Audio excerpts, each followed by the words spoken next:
Boris Becker has backed Carlos Alcaraz to challenge the likes of Rafael Nadal and Novak Djokovic. As Carlos Alcaraz cruised through his Rome Masters debut with a 6-4, 6-1 win over compatriot Albert Ramos Vinolas to ensure that he would return to number 1 in the ATP ranking this month, Boris Becker has been gushing over the Spaniard.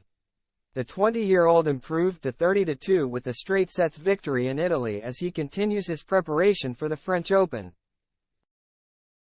Alcaraz is hunting for a third straight ATP Tour title after victories in Barcelona and Madrid, as Becker explained how his game differs from the likes of Rafael Nadal and Novak Djokovic, who he will hope to defeat at Roland Garros despite the duo's injury concerns coming into the tournament in Paris amid lofty expectations from the German. Carlos plays tennis very differently, Becker told Eurosport. What impresses me the most is his powerful style of play. When he hits his forehand with full topspin, there's no grass anymore, a German proverb that his hitting is so effective. Whoever dares take on a rally against him has lost anyway. We used to say that about Rafael, Nadal and Novak Djokovic. But Alcaraz has even more punch and even more topspin in his shots. That's why he's rewriting tennis history. Becker has backed Alcaraz to contend for Grand Slams for the next 10 years, which could see a period of dominance begin after the likes of Nadal, Djokovic and Andy Murray retire from the sport. I am fascinated by the fact that he is playing the way he is playing this year, added Becker. It's hard enough to get into the tennis scene and win your first tournaments.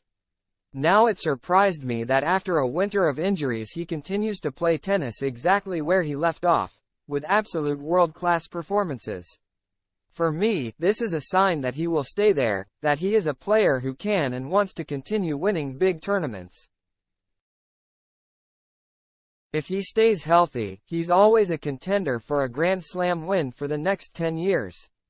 Alcaraz withdrew from the Monte Carlo Masters due to post-traumatic arthritis in his left hand and spinal muscular discomfort, raising fears that he will need to be managed throughout his career.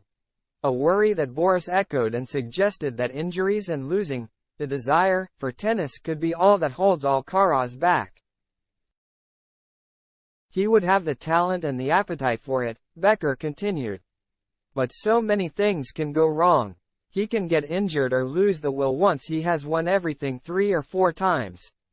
My wish is that he doesn't lose the desire and the mood for our wonderful sport and that we'll still be talking about Carlos Alcaraz in 15 years' time.